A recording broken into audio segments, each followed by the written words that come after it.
UPSC conduct చేసే పరీక్షల్లో అత్యున్నత స్థాయి పరీక్షలు అనుకుంటున్నాం. మనం సివిల్ సర్వీసెస్ పరీక్షల్లో 3 రకాలను చెప్పుకుంటున్నాము. అవి 3 రకాలు మొత్తము 24 సర్వీసెస్గా విభజించి ఆ పరీక్షలు అటువంటివి కండక్ట్ చేయడం జరుగుతుంటుంది. అందులో మొట్టమొదటి కేటగిరీ చూసుకున్నట్లయితే all India services.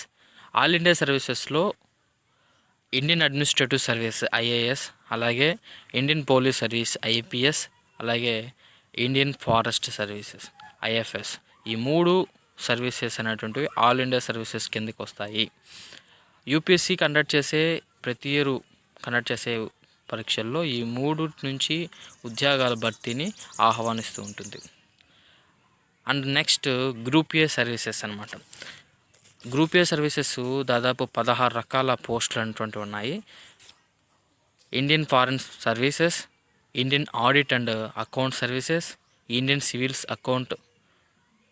Accounts services, Indian corporate law services, Indian defence account service, Indian defence estate service, Indian information service, Indian ordnance factory service, Indian communication service, communication finance services, Indian postal service, Indian railway account service, Indian railway personnel service, Indian railway traffic service, Indian revenue service, Indian trade service, railway protection force. ఈ 16 రకాల group A civil services అనేటువంటి UPSC ద్వారా conduct చేయబడతాయి. ఇవి కేవలం మనం చదువుకుంటూ వెళ్ళిపోయాము. బ్రీఫ్గా చూసినట్లయితే ఐఎఫ్ఎస్ ఫారెన్ సర్వీసెస్కి సంబంధించి అంతర్జాతీయ దేశాలతో, పక్క దేశాలతో ఏ విధంగా ఫారెన్ పాలసీ, విదేశీ విధానం ఏ విధంగా ఉండాలనే విషయాలపైన ఈ ఫారెన్ సర్వీసెస్, ఈ సర్వీస్ అనేటువంటిది పూర్తి స్థాయిలో ఉంటుంది. అలాగే ఆడిట్ అండ్ అకౌంట్ సర్వీస్ చూసినట్లయితే ఆడిట్ మనం చూస్తూ ఉంటాం, కంట్రోలర్ ఆడిట్ అండ్ జనరల్ లాగా చూస్తున్నాం, వాటిలందరినీ హెడ్గా చెప్పుకోవచ్చు. సివిల్ అకౌంట్ సర్వీసెస్ చూసినట్లయితే కూడా ఈ ఆడిట్ అండ్ జనరల్ దీని కిందకి వస్తాడు. కార్పొరేట్ లా సర్వీస్ చూసినట్లయితే కూడా ఈ లా డిపార్ట్మెంట్లో హెడ్ ఆఫ్ ది డిపార్ట్మెంట్గా కూడా మనం చెప్పుకోవచ్చు. అలాగే డిఫెన్స్ అకౌంట్ సర్వీసెస్, డిఫెన్స్లో ఏ విధమైనటువంటి ఫైనాన్స్ మ్యాటర్స్ ఉన్నాయి, ఫైనాన్స్కి సంబంధించిన విషయాల్లో ఉన్నటువంటి ఆఫీసర్స్ ఎవరైతే ఉంటారో ఈ డిఫెన్స్ ఐడిఎస్ కింద రిక్రూట్ చేయబడతారు. అలాగే డిఫెన్స్ ఎస్టేట్ సర్వీస్ అనేటువంటిది ఈ డిఫెన్స్ సంబంధించినటువంటి సర్వీసెస్.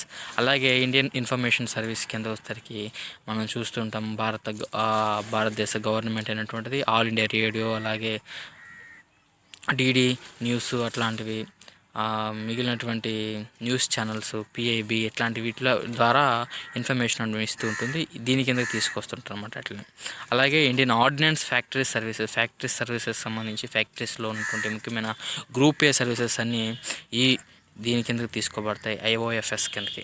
అలాగే Indian communication finance services, communication సంబంధించి మనం చెప్పుకున్నాము. అలాగే ట్రాయ్ సంబంధించి, టెలికాం డిపార్ట్మెంట్ సంబంధించి, కమ్యూనికేషన్ సంబంధించి విషయాలు ఎవరైతే ఆఫీసర్స్ ఉంటారో వాళ్ళందరూ దీని కిందకి వస్తారు.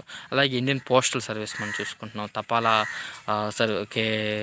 సర్వీసెస్ దీని కిందకి ఐపీఓఎస్ కిందకి తీసుకురాబడతాయి. అలాగే railway account services, railway personnel service, railway traffic service అనేటువంటి ఉన్నాయి. ఈ సర్వీసెస్ అని మొత్తం కూడా రైల్వే డిపార్ట్మెంట్లు, రైల్వే యంత్రాంగం గురించి, దానికి సంబంధించి ఫైనాన్స్ యాక్టివిటీస్ ఏ విధంగా జరుగుతుంటాయి, అలాగే పర్సనల్ ఉన్నటువంటి డీజీ అంటారు మనకి, డైరెక్టర్ జనరల్, రైల్వేకి సంబంధించి వాళ్ళ ఆ స్థాయి నుంచి కింది స్థాయి వరకు ఎవరైతే గ్రూప్ 1 క్యాడర్కి వస్తారో వాళ్ళందరూ రిక్రూట్ చేయడానికి ఈ సర్వీసెస్ అన్నీ ఉంటాయి. అలాగే ఇండియన్ రెవెన్యూ సర్వీసెస్ కూడా దీని కిందకి వస్తుంది. అలాగే ఇండియన్ ట్రేడ్ సర్వీస్ అనేటువంటిది కూడా ఈ వ్యాపార, ట్రేడ్, కామర్స్కి సంబంధించి ఐటీఎస్ అనేటువంటిది కూడా ఇది ఆఫీసర్స్ అనేటువంటి రిక్రూట్ చేయడం జరుగుతుంది. ఆర్పిఎఫ్ అనేటువంటిది కూడా గ్రూప్ 1 క్యాడర్కి సంబంధించిన civil services. And then third చూసుకున్నట్లయితే group B services, armed forces headquarters civil services అనమాట. ఇవి 5 రకాల గ్రూప్ బి సర్వీసెస్ ఉన్నాయి. అవి ఆర్మ్డ్ ఫోర్సెస్ అనమాట.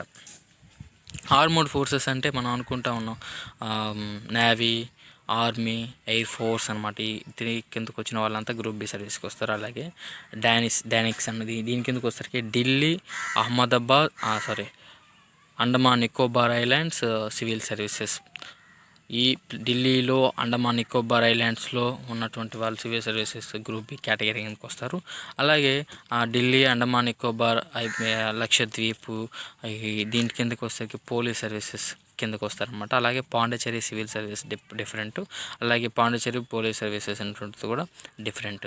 పాండిచ్చేరిలో ఉన్నటువంటి సివిల్ సర్వీసెస్ కేటగిరీ, అలాగే పోలీస్ సర్వీసెస్ కేటగిరీ అనేటువంటిది కూడా ఈ గ్రూప్ బి సివిల్ సర్వీస్ కేటగిరీకి వస్తాయి.